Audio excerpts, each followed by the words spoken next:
Good afternoon! Dito na naman po tayo sa Atoms. Bakit tayo bumabalik-balik dito? Bukod sa mura ang kanilang pagkain ay talaga namang masarap. At ayon nga sa aking pagsisiyasa, dito daw sa Atoms ay isa sa pinaka mas mura kung i-compare mo sa ibang kainan. Sorry naman po. So, amin lang na pag-compare sa mga ibang kainan. At tapos, ang nagustuhan pa namin dito is mayroon po silang private place dito na pwede kayong kumain na nakakulong kayo or talagang naka-private place nga na para sa inyo lang kung kayo ay may meeting or may pag-uusapan na kayo-kayo lang, napaka-advisable po dito sa Atoms kumain. Tapos at the same time, may video okay pag gusto nyo na rin silang, gusto nyo magkantahan or everything. Tapos guys, tinry namin yung beef mami, super sarap guys. You must try it. Tapos kasama ko nga pala dyan ang aking bagets kasi walang magbabantay dyan sa bagets ko at ang aking mother ay wala. So for the go, sinama namin si Sharpay sa aming date. Tapos guys, super sarap ng kanilang guyabano shake. You must try it too. Kasi in order namin siya, sabi namin ay matry kasi bago ito nila. Bagong labas nila ito dito sa Atoms. Super natural nung flavor. Talagang pure guyabano siya. Hindi siya yung kagaya nung tinitimpla na guyabano na mga powder. Ito po yung talagang guyabano na shinake. At talagang, yun talaga yung flavor niya. Natural, kumbaga. Tapos yan, habang nagdi-date kami ng aking mga office mates, yan, ang aking bagets ay aking kasama. Huwag natin guys isipin na tayo may kasamang bagets. Minsan ay ito'y hassle sa ating mga lakad or sa ating mga pinupuntahan. Maigi rin naman na may kasama kang bata na lalo't yan, kagaya niya, si Sharpay, walang mag-aalaga. So, huwag nating isipin na hassle ang ating mga bagets dahil yan ay hiniling natin kay Lord na ibigay sa atin. So, pakaingatan at ating pakamahalin, char. So, hindi naman nagugulo dyan si Sharpay habang kami kumakain ay siya ay naglalaro lang. Tapos pag may bagong binigay na pagkain, syempre sa Atoms, kagaya niya, nakikipag-agawan siya sa shake. So, nag-order lang ako ng isa para sa aming dalawa kasi hindi naman namin maubos ang dalawang yan. Bawal din pati siya ng malamig kasi nga may hika yan.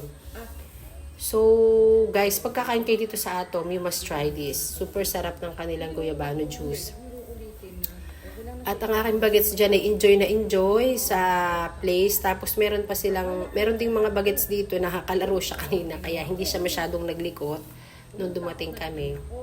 At talaga namang dito guys sa Atoms ay nag-advance order na kami kanina bago kami dumating. Kasi dito talaga pag o-order ka ng pagkain, bagong luto talaga lahat yung kanilang piniprepare sa'yo. Tapos yun, masarap ang kanilang pagkain. Kung hindi pa kayo nakakakain dito, you must try this dito sa Atoms guys. Tapos si Sharpay nga pala din ay malapit na mag 3 years old sa February 7. So sabi ko, ano kaya ang magiging plano? Sabi ko dahil limited lang ang aming budget. Iniisip ko dyan kung ano yung maigi para sa darating na birthday ni Sharpay. So dahil siya naman ay 3 years old pa lang, hindi naman kailangan ipagbongga iyon. Sabi nga, kasi ang pinagbobongga na uso dito sa atin is yung 7 years old or 18 years old. Sabi ko baka pwedeng sa 7 years old na lang ni Sharpay ako maghanda. So naisip ko na magpakain na lang ako sa office ng pansit at spaghetti sa darating na February 7. So dahil ngayon limited lang yung budget. Tapos yun, ini-imagine ko habang kumakain kami dyan ay celebration na rin ni Sharpay kasi kasama namin si Sharpay dyan habang kumakain kami sa labas. Super saya ko dahil hindi ko kailangan magmadali dyan pagkain kasi wala akong pinagmamadalian dahil kasama ko yung bagets ko. Hindi ko kailangan umuwi ng mabilis, ng madalian kasi walang maghihintay sa aking bagets kasi iyan po yung si Sharpay. Habang wala pa ako, iniintay po talaga niyan ako sa labas ng pinto namin. Tapos pag dumating na ako, tuwan-tuwa siya. Tapos nayapos na agad siya sa akin. Tapos ay nakiss na po agad siya sa akin. Kahit na aking medyo sinasabihan na wag muna siyang yumapos kasi nagdi-disinfect muna po ako bago po ako yumapos talaga dyan sa bagets na iyan. Dahil yung batang iyan po ay sa akin din. Super blessed dahil binigyan ako ng baby Sharpay. Yan. Habang kami kumakain dyan, ay siya ay paspasa ng paglalaro lang. Wala siyang pakialam. Laro lang siya ng laro. Katatapos niya ng dumedi. Kaya wala siyang pakialam sa mga food. Laro lang siya ng laro. At At syempre, for the go tayo dyan, bakit naman tayo magpapatumpik-tumpik pa? Ay, ang labas namin iyan ay libre ng isa sa aming mga office mates. So, super saya at super pagpapahuli ka pa ba, Char?